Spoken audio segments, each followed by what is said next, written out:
On to this, the Secret Service today telling Fox News an armed man was able to breach the secure perimeter of President Trump's Mar-a-Lago resort by walking through a gate on Sunday as it opened for employees to leave. Moments later, the North Carolina man was taken down by law enforcement. Our Fox News contributor and former FBI special agent Nicole Parker joins us now near Mar-a-Lago. Nicole worked out of the Miami field office that is leading this investigation. Welcome to you, Nicole. What can you tell us you're learning so far?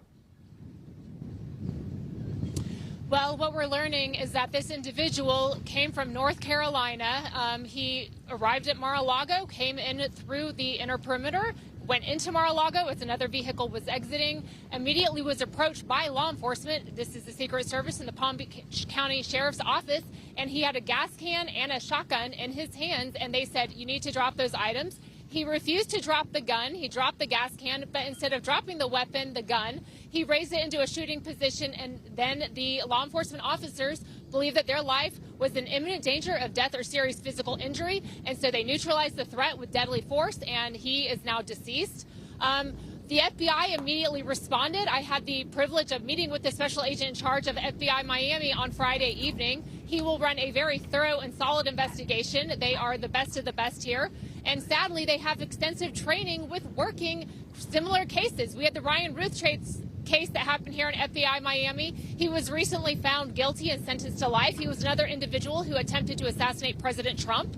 And so they brought in the evidence response team from FBI Miami. They gathered all of the evidence, and they are working closely with other law enforcement agencies and asking the public to provide any sort of video surveillance or images that they have from the area. They will piece it together.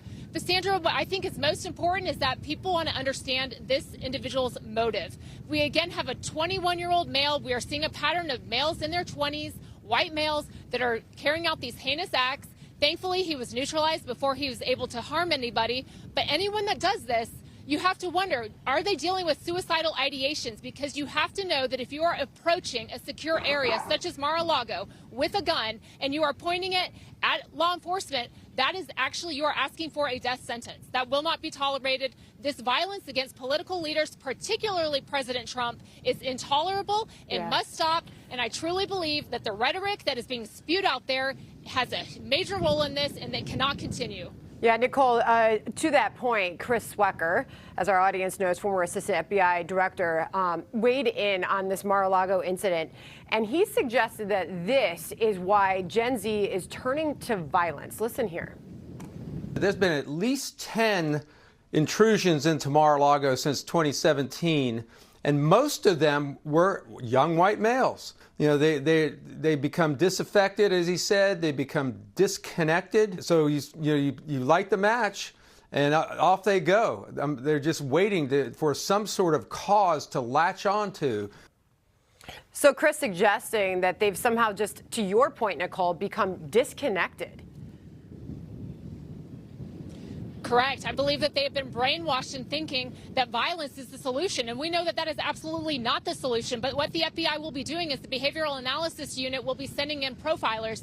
They will build a complete profile of this individual. And based on reporting that I've learned of, he allegedly had communications and text messages with a colleague about the Epstein situation. And he wanted to raise awareness and thought that everyone should be raising awareness about it. He was also concerned about the state of the economy. So again, the FBI will be looking at all of these things. They will review text messages, do interviews of coworkers, family members, friends. Was he socially isolated? That is also a common pattern that we see with a lot of these individuals. What was his mental health condition? And so the FBI will build a full profile in putting the pieces together. But again, Sandra, we are seeing this over and over. This is not something new. This cannot be continued. And the rhetoric is dangerous. All radicalization typically starts with ideas and words. Nicole Parker joining us live just outside of Mar-a-Lago there for us. Nicole, thank you very much.